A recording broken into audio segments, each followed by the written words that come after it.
You know what's worse than a stupid movie? A stupid movie that thinks it's smarter than you. Case in point, environmental films. Yes, the environmental film. A force that on paper sounds great, speaking on a subject that most people take for granted and offer solutions on what we could do to improve ourselves and our environment.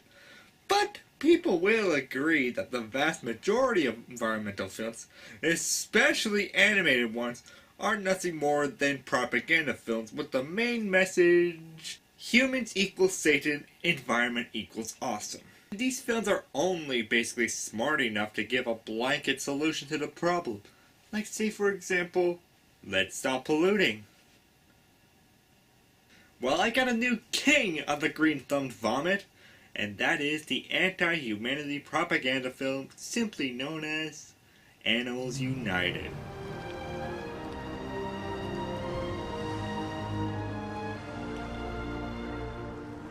Time for background. Animals United is by the German studio Constantin Films, who you may have heard of doing such unknown hits as the Resident Evil film, The Never-Ending Story, and both Fantastic Four films. So obviously they have a mixed bag of films, so where does Animals United land? Well, it was adapted from a children's book by Eric Kastner called The Animals Conference. Oh no! Okay, I'm not saying adaptations of children's books don't work. The Grinch and Where the Wild Things Are proof of that. But there's a flip side. The side where it's filled with cliché and forced content. I'm looking at you, Cat and Morax. Well, luckily I haven't read the book, so I'm going into this film completely blind. I'm actually wishing I was blind for this.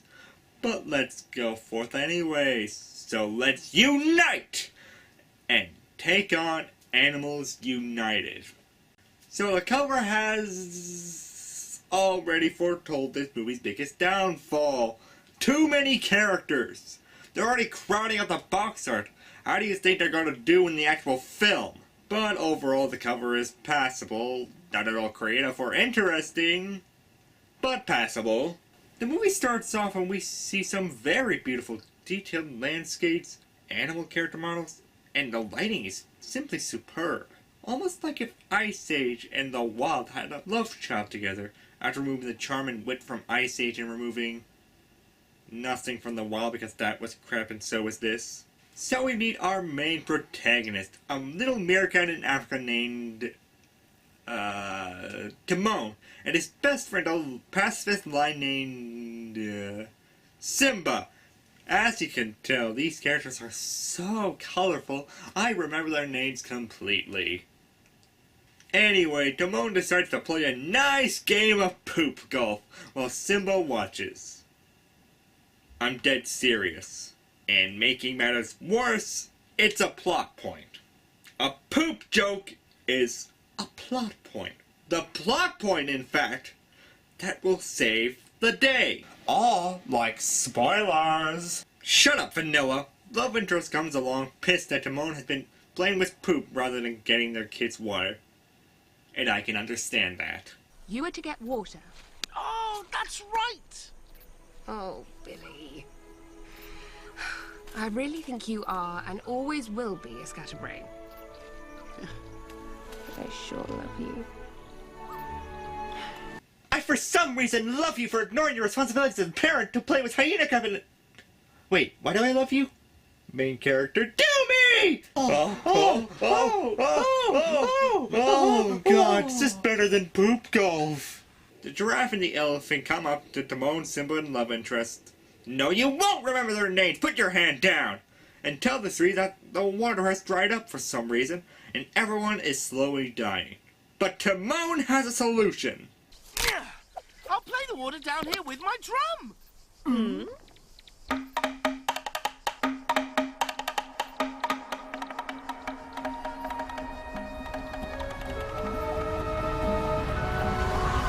Wait, drumming isn't working? This can't be! What cruel, monstrous, satanic monsters could do such a...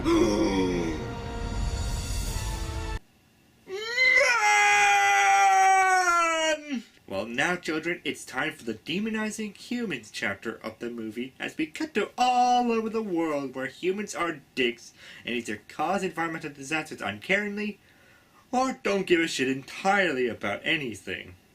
Let's count how many times this make a sad animal cry. One for the dam. We start off in Greenland, near the Antarctic, with a polar bear and the melting glaciers.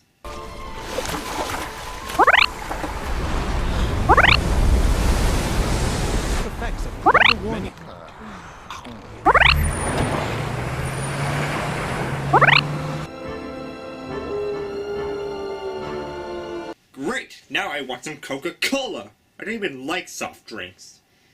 Off to the Pacific, wherever they are, where two turtles are having their 700th wedding anniversary. But, oops! Humans. What? Run aground? Bah! Something's moving alrighty, yes! Huh. I guess crashing your ship into a coral reef, spilling billions of dollars worth of oil into the ocean, not to mention all the damage to the ship that was caused, is on the same annoyance level as missing your bus in the morning. Huh, good to know. Crikey, now we're in Australia, where a kangaroo and a koala, who only has one scene in the movie so don't worry about him at all, suck a biker who throws away a beer bottle that within 5 seconds of it breaking causes a wildfire. Seriously? And look at the terrible fire continuity.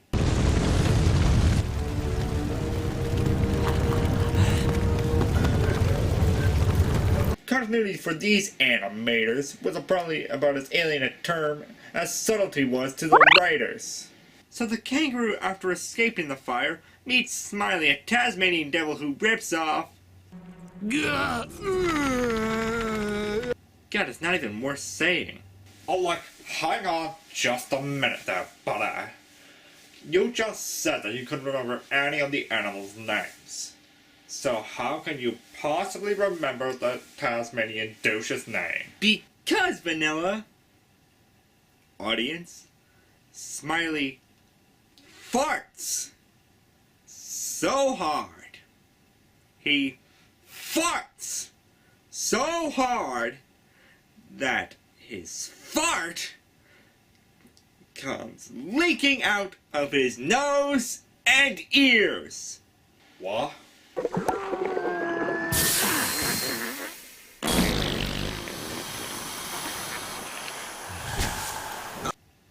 I never said I remembered him for a good reason. Now we move from the down under to the sea, as a French rooster, just go with it, is about to be roasted by the Bond villain of humans. Good. Now smile. Soon you'll be braising in a choice burgundy. What do you expect me to do, Mr. Chef Human? To talk? No, Mr. Rooster, I expect you to roast! Roast! Roast! I'm evil, you know. Yeah, I got that. It's liberty or death! Allez, vive la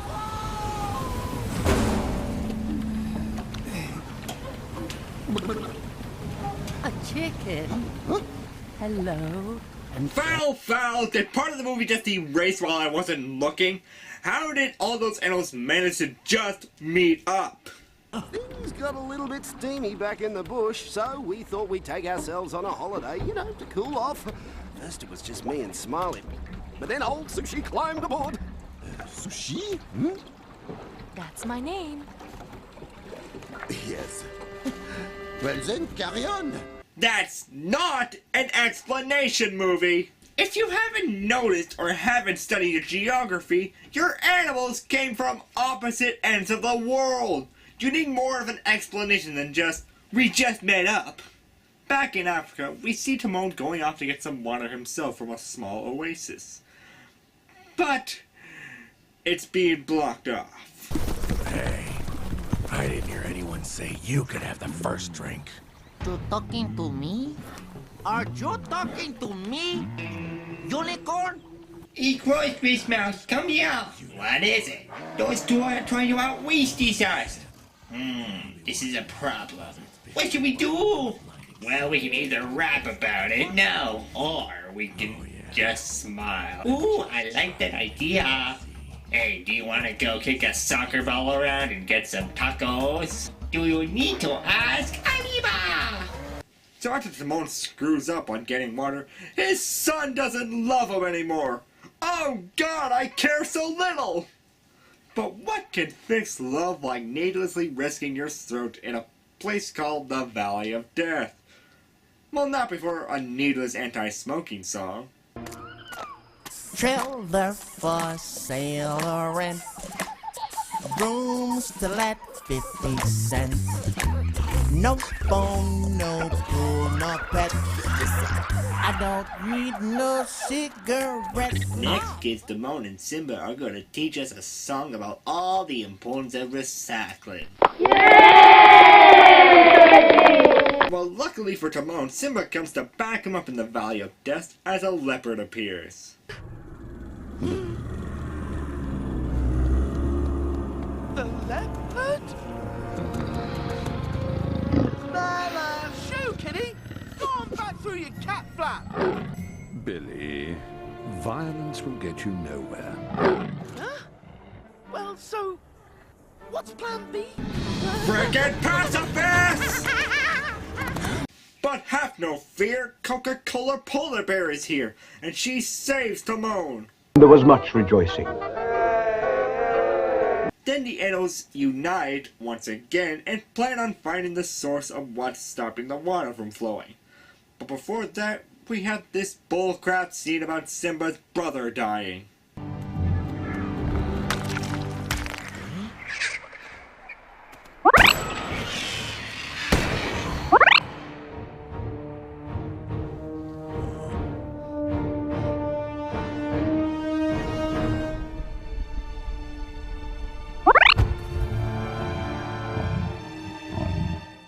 Oh no! I care so much for a character that has just been brought up now, and will never be brought up again! Also, stop trying to emulate Lion King! You aren't good enough for that. The next day, Kangaroo, Simba, Timon, and Smiley find the dam! And the water! And they realize the humans stole Timon's poo golf idea! How did they get the hyena poo-poo so round? Seriously, movie? Jump in front of the freaking train! When the four make it to the HQ of the top evil humans at the Eden Hotel. Of course it's called that. Why wouldn't it be called that? And it's just magical that this fully stocked hotel with 5-star food, exercise equipment, TVs, deluxe suites was made instead of using the money to feed all the actually starving people in Africa. And who do you think will go there, people? Because I'm sure the people in the starving villages have enough money to stay one night in the honeymoon suite. But I digress. In the hotel, we meet the actual main evil villain of the movie, Hunter. No, I didn't just read his job title. His name is, in fact, Hunter. God, I'm now wishing for that cardboard villain Shaw from Open Season back to bore me. So after being spotted, Hunter attacks Timon, and Timon lands in the pool, and a tiny little boy girl tries to save him. Sorry! Can't jump in the water and save you because I'll get my hair wet. You understand, right? Right. So Timon is saved by the mascot of the hotel, the butler monkey, and we get the Smiley coming in through the conference and farting on all the humans.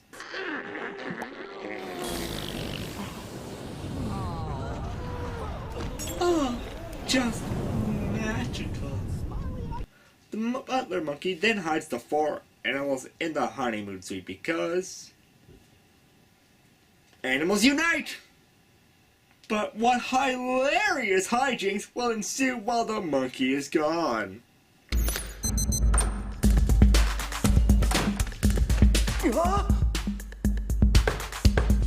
I'd just like to remind everyone that right now the other animals are slowly dying of dehydration.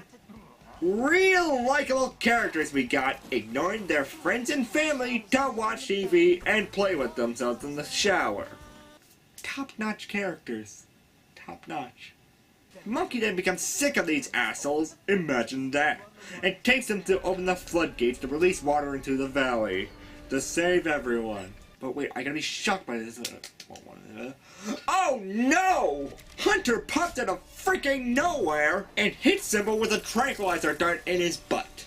And I'm actually quite shocked that the writers didn't do some sort of stupid joke with this. So the other three managed to escape, but Hunter reveals he can teleport and chases them in a jeep at the bottom of the canyon. And the chase for you 3D lovers up there is filled with pointless 3D slow motion. So after dispatching Hunter, we cut to the head of Evil Corp, No Name Man, when Boy Girl comes in and does what she does with him this entire movie. Bitch and moan. Daddy, what are you doing with the lion? Maya, Daddy has no time for this right now. Set the lion free right now. But it's not possible. There's nothing I can do.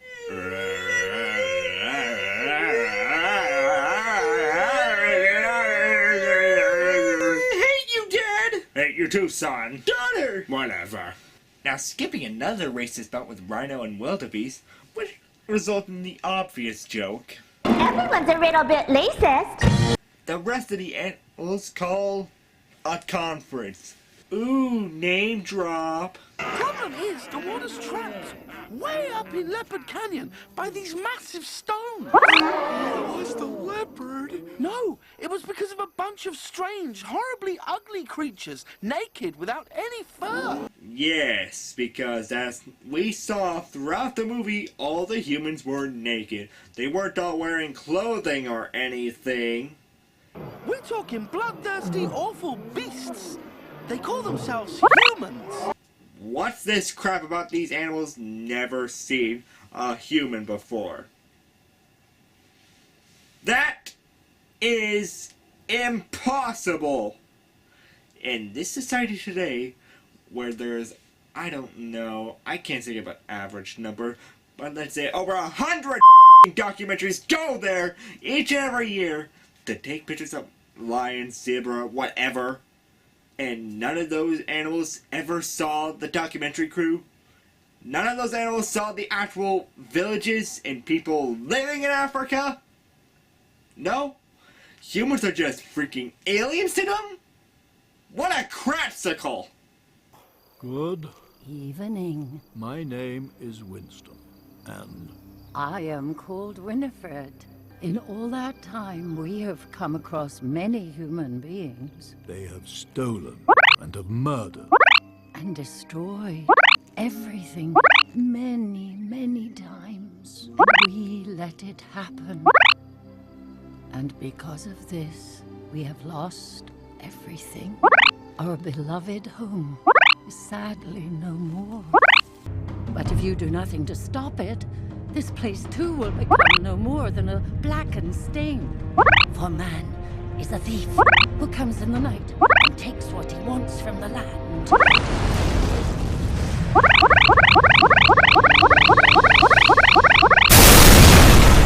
This is an A+ grade of pandering, philosophical, moronic, idiotic crap! I'm not for 1 second saying we humans are perfect. Hell no, far from it. But you know what? Not every single human is Satan like these twats are making us out to be. Should we pollute less? Yes. Should we respect animals? Yes. Should we reserve our resources? Yes.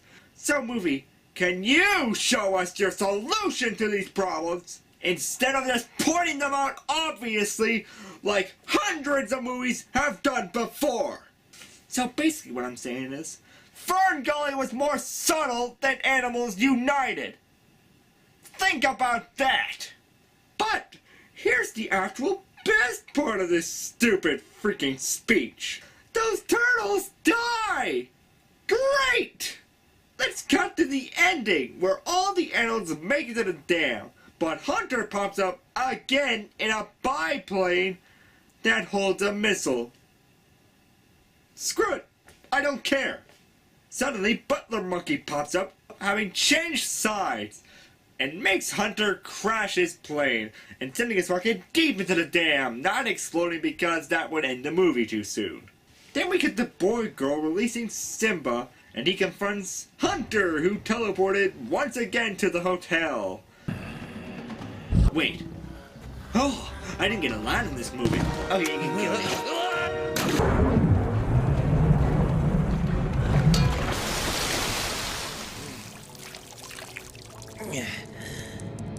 And then another part to round off Hunter's horrible, awful character. The animals then begin to smash down the dam, but it's Timon's golf swing that saves the day. Huzzah!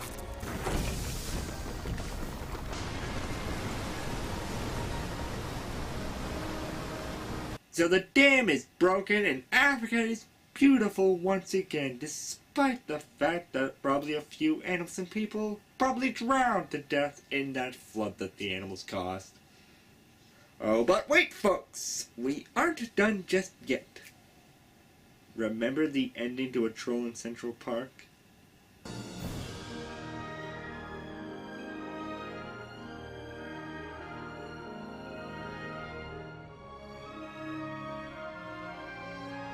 And finally, the movie ends with it answering the most important question. Is the polar bear okay? Yes! Well, I got one more question for you, movie. Can you not be a condescending, pandering piece of shit? No? Oh. What can I say? The entire movie is a pandering pain to watch. All it does from beginning to end is demonize humans as being the most slack-jawed, uncaring morons in existence, while trying to ignore the fact that their godly animals are just as moronic, and might I add, forgettable. The human element of this movie is just bleh overall. Hunter is the perfect example of this.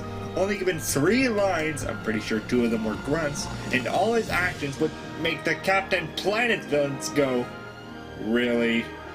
Overall, this movie's like being hit in the nuts with a bag full of doorknobs with the word subtlety crossed out on the side. It's physically painful to watch. And oh yeah, if you're trying to make an educational point in your movie, don't add fart jokes to bookend it! So either go green or go watch something that's actually intelligent and leave this to decompose in your compost. So see you next time on Cartoon Corner. God damn it. That's 50 cents. No phone, no pool, no pet. I don't need no cigarettes. But 2 hours of pushing broom. That's a 8 or 12 4-bedroom. I'm a man of means by no means. King of the road.